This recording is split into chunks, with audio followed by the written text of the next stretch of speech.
sit back and put 11 or 12 or 13 players behind the ball, you had to be thrilled to get out and play. We were thrilled to, picking ourselves up off the grass every 5 minutes. That was thrilling.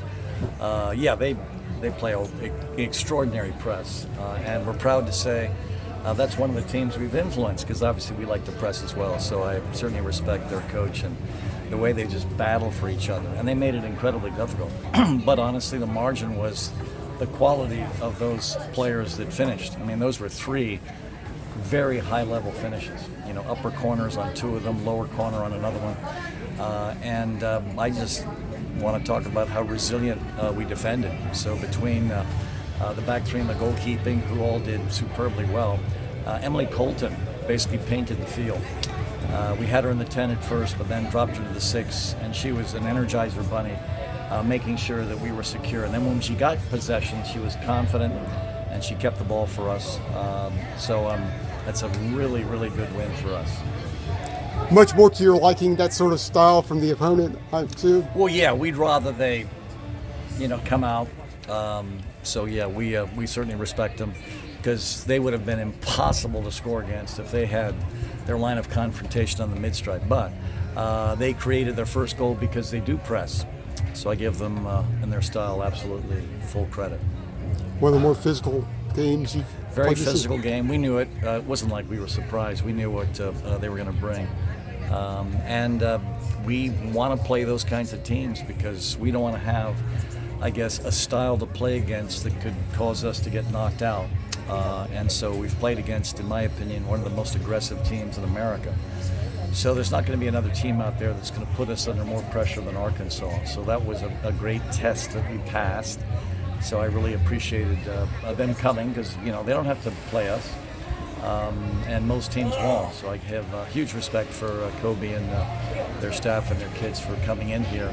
This is not an easy place to play. And so I'm excited that we had a game of that caliber here for all of you guys to watch. What explanation did you get on after that lengthy review?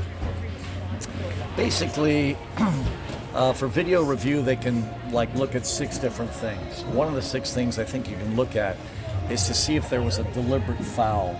And from what I understand, one of their players had fallen over from a collision, and there was a possibility that maybe one of our kids stomped on her or something. No, she stepped on her leg, but it was incidental. Yeah, so that's it. So basically when they looked at it, they could sense that it was just, she wasn't trying to step on her leg. So it's not like the Lauren James thing in the World Cup, where you can see her deliberately stepping on the back of that player to cause her ejection.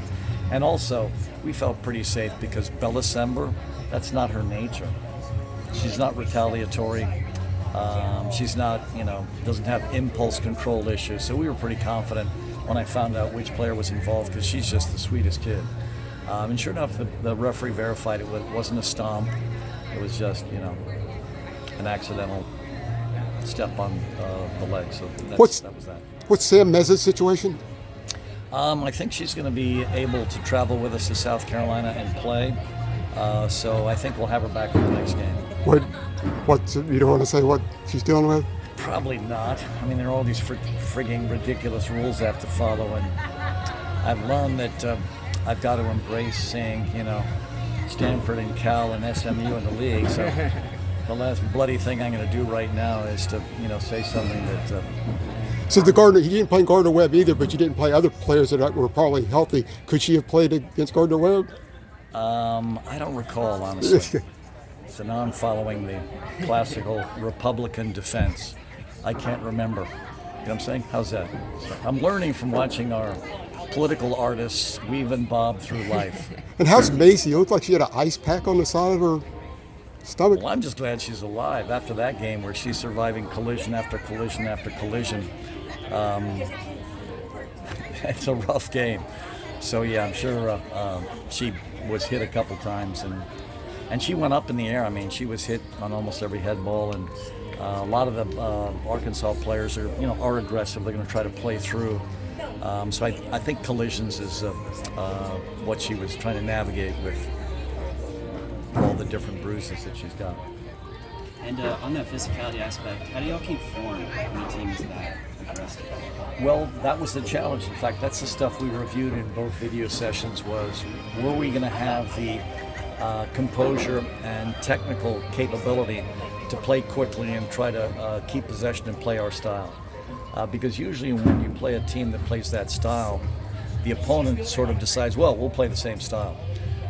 And we challenged our team to basically try to bring the ball down, play make, through the lines. Not that we aren't going to go direct, because when you have a player like Olivia Thomas, the direct ball is certainly available to us. And so, but also Maddie Darlene has the pace to get in behind. So we certainly will look at a direct ball with those two magnificent athletes. But we also wanted to show that we could play the game by bringing the ball down and basically playing. It wasn't a coincidence that your first goal comes with your second teammate. Well, Nathan Thackeray, our goalkeeper coach, pointed this out. He said, Anson, that was the first time we had strung 5 passes together in a row. And he was right, because Arkansas put us under so much pressure. It was difficult to string even 2 passes together. So that was Arkansas starting to fatigue.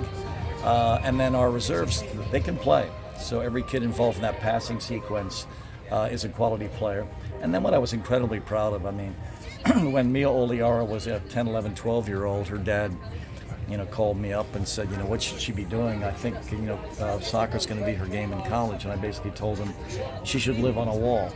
And that means get a ball, find a wall, just smack the ball up against the wall as hard as you can to develop, power in both legs.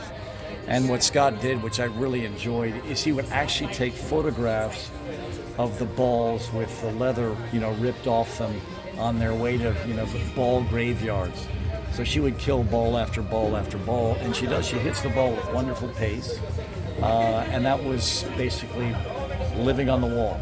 And so I'm incredibly proud of her, because that's a freshman scoring an incredibly significant goal in her freshman year. So I give her full credit for her work ethic and commitment to her own development, but also having the focus in that moment to make a difference. How big was any save there? You had a couple of midfield turnovers, one led to a goal, but the second one, she made the save. You'd have been down 2 goals. Yeah, no, exactly. And that wasn't the only one.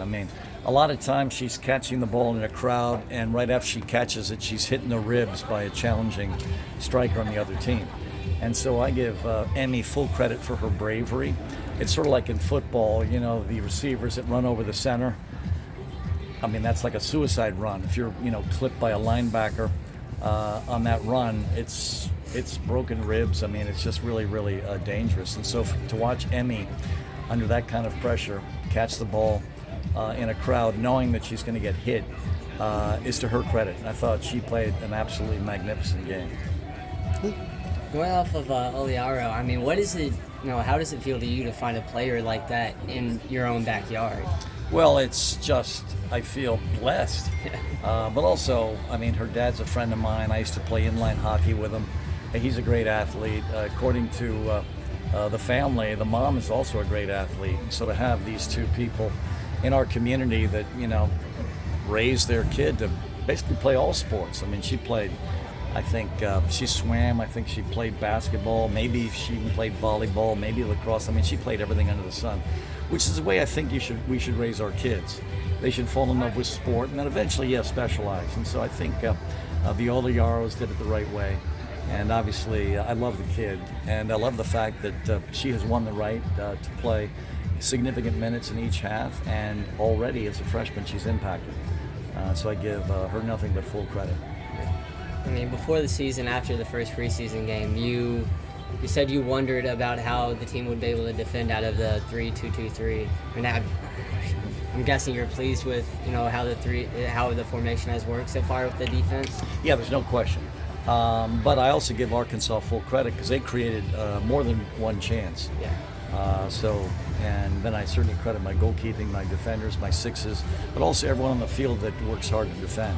But the one I'd also like to mention is a kid, because of recruiting and everything else, a lot of her playing time has been eclipsed, and that's Izzy Cox. Izzy Cox, in the last 10 minutes, we put her in the 9 because she's very good at chasing lost causes. She's got good speed. She's got a good frame. She's really good back to goal now. And I'm really proud of, she comes in, without complaints. She's got a wonderful attitude. She's a great kid. And she helped us secure that victory.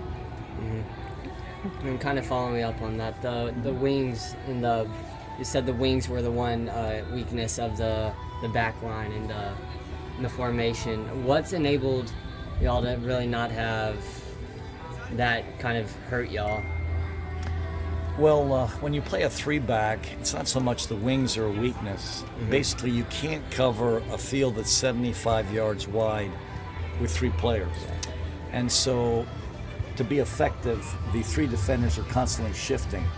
Basically, the way they're described by the tacticians is those are actually 3 center backs that are shifting to wherever the ball is. We are playing with 2 6s sitting on the 3, and so it's the moral imperative of one of the 6s to drop in to create a 4, because you can't, it's just too wide of a field to try to defend with 3. So a 6 will drop in, so now we've got 4 again, but the backs are constantly shifting. So it's not so much the wings are weak in the system, the space is available in this system. And if you don't play it properly, you're going to be exploited. And I thought what we did a really good job of was shifting. And the 6s dropping in effectively, and so that has made this defense, in my opinion, one of the best defenses we've had. And then just one last thing here.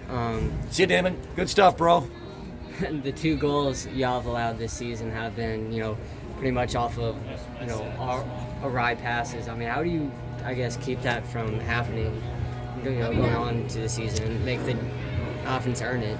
Well, this game is fraught with error, certainly when it's played by amateurs. And so, yeah, you're going to turn the ball over a bit. And there are all kinds of ways to turn the ball over. You can turn it over by banging it long, where when you turn it over, it doesn't hurt you. Or you can try to play, which is very high risk, or you're trying to connect passes in your defensive half, which is the way we were trying to play today. And yeah, every now and again, if you pass it poorly or mistrap it, you're going to get hurt. And that's exactly what happened. But we're going to basically err on the side of risk losing to try to play the game at a higher level. Thanks, guys.